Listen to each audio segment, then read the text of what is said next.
तुम शौहरों की नाफरमानी करती हो, शौहर की नाफरमानी करती हो, शौहर की नाफरमानी की वजह से तुम जहन्नम में ज्यादा दिखाई पड़ रही हो। शौहर की नाफरमानी हमारी माँ बहनों के लिए जहन्नम में जाने का सबब है।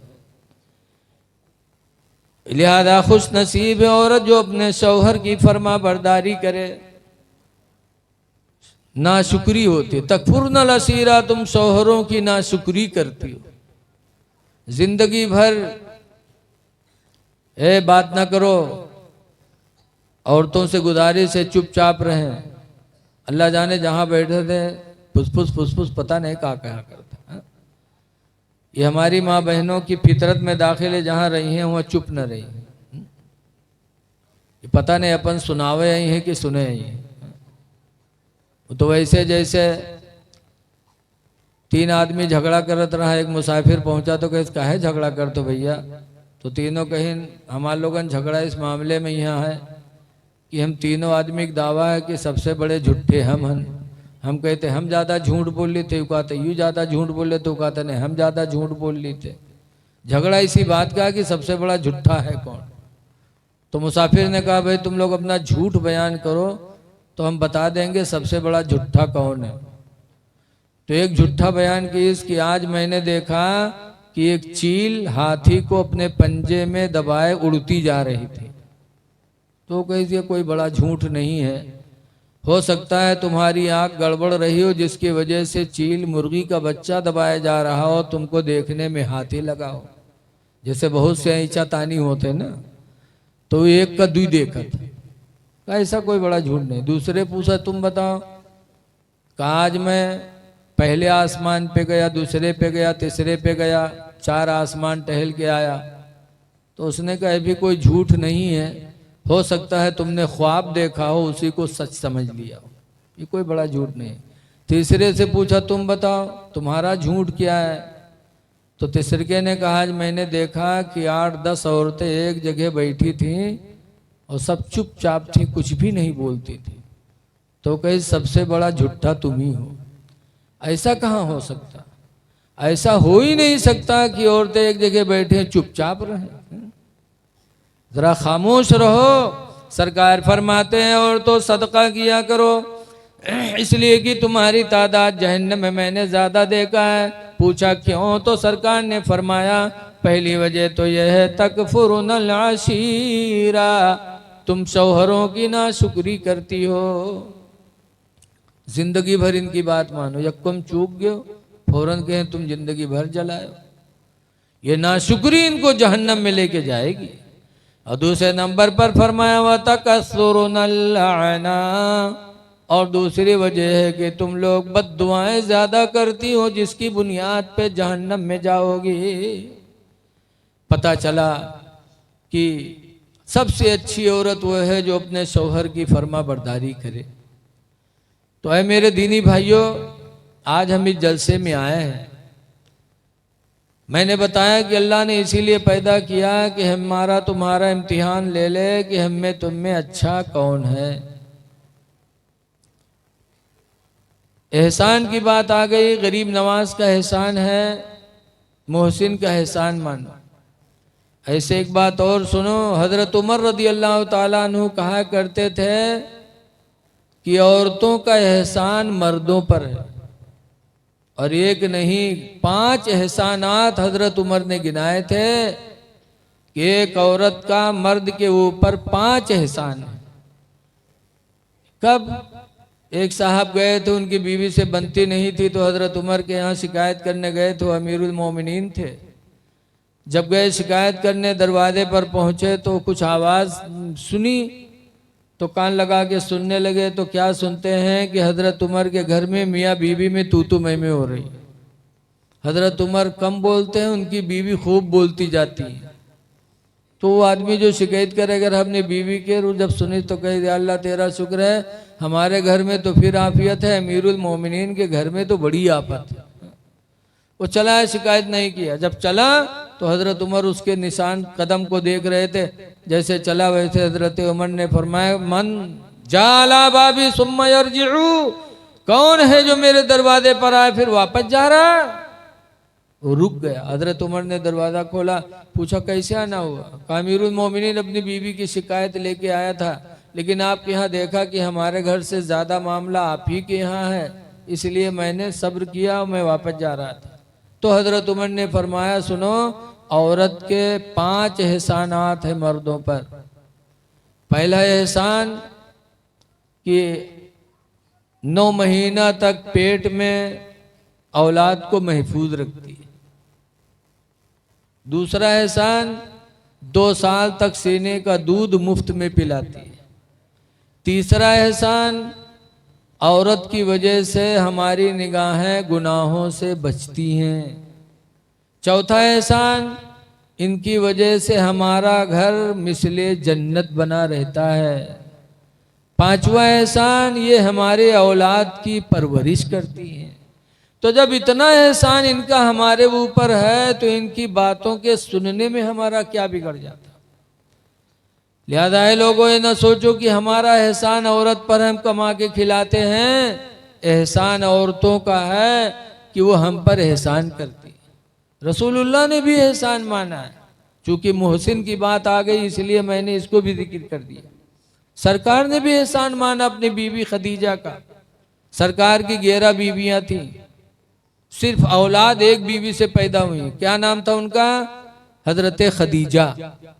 2 लड़के पैदा हुए और 4 लड़कियां पैदा हुई खदीजा से। इसीलिए जब खदीजा का इंतकाल हो गया और हुजूर के निकाह में हजरत आयशा आई तो हुजूर हजरत आयशा के बिस्तर पे लेटे थे और करवट बदलते तो कहते हाय मेरी खदीजा, इधर करवट बदलते तो कहते हाय मेरी खदीजा।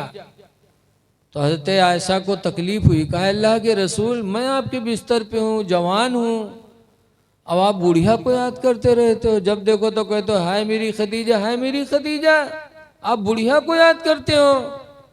तो रसूलुल्लाह सल्लल्लाहु अलैहि वसल्लम ने फरमाया था, आयशा सुनो, मैं खदीजा को कभी भुला नहीं सकता। खदीजा का मेरे ऊपर एहसान है कि खदीजा के पेट से अल्लाह ने मुझे औलादें अता फरमाई। सबसे बड़ा एहसान खदीजा का है कि खदीजा की वजह से अल्लाह ने मुझे साहिब औलाद बनाया है। इसलिए मैं खदीजा का एहसान मानता हूँ, मानता रहूँगा। पता चला है लोगों, तुम भी अपनी बीवियों का एहसान मानो कि इनकी वजह से अल्लाह ने हमें तुम्हें औलाद अता फरमाई। वरना हाँ कोनो दुकान जहाँ गुडुआ पपुआ बका बिकात हो वहाँ से ले आओ खरीद के। इसलिए एहसान मानो और अपने माँ बाप का भी एहसान मानो। मोहसिन का एहसान कभी भूलना नहीं चाहिए। इसीलिए अल्लाह ताला ने कुरान करीम में 17 मरतबा बताया, 17 जगह कुरान में लिखा है वबिल वालिदैनि एहसाना, ऐ लोगों अपने माँ बाप के साथ एहसान करो। एहसान करो माँ बाप के साथ, क्योंकि उन्होंने तुम्हारे लिए बड़ी तकलीफें उठाई। एक जगह नहीं, 2 जगह नहीं, एक जगह अल्लाह फरमाता है कुरान में उश्कुरुली वली वालिदैक, ऐ मेरे बंदे तुम मेरा शुक्र अदा कर और अपने माँ बाप का शुक्र अदा किया कर कि मैंने तुझे पैदा किया, इसलिए तुम मेरा शुक्र अदा कर। और तेरे माँ बाप ने तेरी परवरिश किया, माँ बाप के वजह से दुनिया में तू पहचाना गया। तेरे रिश्ते जितने मिले सब माँ बाप के वसीले से मिले हैं। नाना मिला तो माँ के वसीले से, नानी मिली तो माँ के वसीले से, चचा मिले तो बाप के वसीले से, दादा मिले तो बाप के वसीले से। जितने रिश्ते हमको तुमको मिले हैं सब माँ बाप के वसीले से। इसीलिए अल्लाह कहता है कि तुम मेरा शुक्र अदा करो कि मैंने तुम्हें पैदा किया और दुनिया में तुम्हें रिश्ते मिले, दुनिया में तुम पहचाने गए, तुम्हारी नस्ल तुम नस्ल के जरिए भी पहचाने गए। तुम पठान हो कि अंसारी हो कि जुला हो कि नहीं हो कि बेना हो, क्या हो, ये सारी निशानियां भी तुमको माँ बाप के जरिए मिली हैं। माँ बाप पठान तो लड़का पठान। बोलो कि यहाँ और कोई मामला है भैया? जरा बोला करो हाँ ना ही यार, एकदम से चुपचाप हो तो बात पल्ले नहीं पड़ पाती। देखो कुछ न कुछ बोलना चाहिए, या तो कसम खाए का आया हो कि बोलबे कुछ ना चाहे जता बक्की है तो कोई बात नहीं। निशानी हमको मिली है, अल्लाह फरमाता है अपने माँ बाप का शुक्र अदा किया करो, हा? और आज हम माँ बाप को अजियतें पहुंचाते हैं। ऐ लोगों जरा गौर करो, जिस नबी का कलमा पड़ा उस नबी ने अपनी माँ की कितनी खिदमत की है। हुजूर सल्लल्लाहु अलैहि वसल्लम की सगी माँ हजरत आमना तो बहुत पहले इंतकाल कर चुकी थी, लेकिन हुजूर की रज़ाई माँ हलीमा सादिया जिन्होंने नबी को दूध पिलाया था, वो हलीमा जंगे हुनैन से वापसी के टाइम पर मकाम जईराना मक्का से 35 किलोमीटर दूर है। जईराना जगह पे सरकार बैठे थे, मुजाहिदीन बैठे थे, सरकार खाना बांटने लगे मुजाहिदीन को। इतने में तुफैल दौसी कहते हैं, हजरत तुफैल दौसी कहते हैं कि रिजात इमरातुन, कि इतने में अचानक एक औरत आई। सरकार ने उस औरत को देखा, हदीस में फ़क़ाम लहा रसूलुल्लाह, तो सरकार उस औरत की ताज़ीम के लिए खड़े हो गए। वह बसत लहा रिदाहु, सरकार ने अपनी चादर मुबारक को उस बुढ़िया औरत के लिए बिछा दिया। जब बैठ गई तो सरकार खाना खिलाने लगे, खिला भी रहे, मोहब्बत से चेहरा भी देख रहे हैं उस बुढ़िया का। तो साहबे किराम को हैरत हुई, अल्लाह कौन बुढ़िया है कि इसकी तादीम के लिए सरकार खड़े भी हुए, बैठने के लिए चादर मुबारक बिछा दी, खिला भी रहे और मोहब्बत से चेहरा भी देख रहे हैं। लोगों ने पूछा मन हिया, ये कौन है, ये बुढ़िया कौन है जिसके साथ सरकार ये सुलूक कर रहे हैं। फ़क़ालो, तो साहबे किराम ने बताया, जो पहचानते थे उन लोगों ने कहा हिया उम्मुहु अल्लती अरदातुहु, ये रसूलुल्लाह की माँ हलीमा सादिया हैं जिन्होंने हुजूर को बचपन में दूध पिलाया था। ऐ लोगों उस वक्त सरकार की उम्र पाक तकरीबन 58 या 59 साल की हो गई थी। अब 58-59 साल के सरकार हो गए थे तो खदीजा तो हजरत हलीमा की उम्र 80 से कम नहीं होगी, क्योंकि बचपन में नबी को दूध पिलाया था। 80 साल की उम्र में खदीजा रसूलुल्लाह के सामने जब आई और सरकार की तादीम और अखलाक को देखा, तो अब तक हलीमा को ईमान नसीब नहीं हुआ था, लेकिन जब सरकार का अखलाक देखा तो पुकार उठी, फरमाते ऐ मोहम्मद, खुदा की कसम तुम्हारा अखलाक बता रहा है कि तुम्हारी नबूवत झूठी नहीं है, तुम्हारी नबूवत भी सच्ची, रिसालत भी सच्ची। उसी वक्त हलीमा ने कलमा पढ़ कर के इस्लाम को कबूल कर लिया था। ये मेरे तुम्हारे पैगंबर हैं जिन्होंने रज़ाई माँ को देखा तो ताज़ीम भी किया, बैठने के लिए चादर भी बिछा दी, हाथ से खिला भी रहे हैं, मोहब्बत से चेहरा भी देख रहे हैं। ऐ लोगों नबी की सुन्नत है, माँ बाप का बिस्तरा बिछाओ, नबी की सुन्नत का सवाब पाओगे और माँ बाप की दुआएं भी आपको नसीब होंगी। माँ बाप की खिदमत करो, इनके साथ नरमी से पेश आओ। लेकिन आज अफसोस है कि हम नबी करीम सल्लल्लाहु अलैहि वसल्लम की सुन्नतों को भूले बैठे। देखा जाता है गर्मी का ज़माना है, बरसात है, बरसात में कितनी सड़ियल गर्मी होती है। बाप की चारपाई माँ की चारपाई अंदर पड़ी है, लड़का नौजवान है छत पे लेटा है, बारिश आई तो घर में आया, फिर छत पे चला गया, लेकिन माँ बाप उसी गर्मी के कमरे में तड़प रहे हैं। क्यों? कौन उठाए चारपाई? बुढ़ापे में बिस्तरा उठाया नहीं जाता, बुढ़ापे से चारपाई खींची नहीं जाती। तो नौजवान अपनी गर्मी तो देख रहा है, लेकिन अपने माँ बाप की तरफ नहीं सोचा कि मेरे माँ को भी गर्मी लगती होगी कि नहीं, मेरे बाप को भी गर्मी लगती होगी कि नहीं लगती होगी। ऐ नौजवानों, माँ बाप ने तुम पर बड़ा एहसान किया है।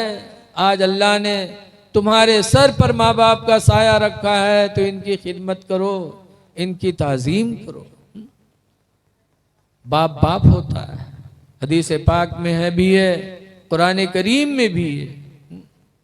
लेकिन आज अफसोस है, आज जहाँ तक शादी नहीं होगी तब तक तो अब्बा अब्बा, अम्मी अम्मी, और जहाँ फूल जहाँ ही घर माँ। और फूकिन काने में ही है कि बुढ़िया बुढ़वक पीछे कब तक लाग रही है, बस पतीली लेके अलग होगी। अब अलग हो गए, माँ बाप से कोई मतलब नहीं। ऐ लोगों, अगर हमारी तुम्हारे घर में सूरत पेश आए तो नबी करीम के सहाबा की जिंदगी को नजरों के सामने रखो। एक साहब आए थे, मुसलमान थे, बारगाह नबी में आए, कहने लगे या रसूल अल्लाह, मेरी माँ का इंतकाल हो गया, मेरे अब्बा और मेरी अम्मी जिंदा हैं। नहीं, मेरे अम्मी का इंतकाल हो गया, अब्बा हैं, लेकिन मेरी बीवी और मेरे अब्बू में बनती नहीं है।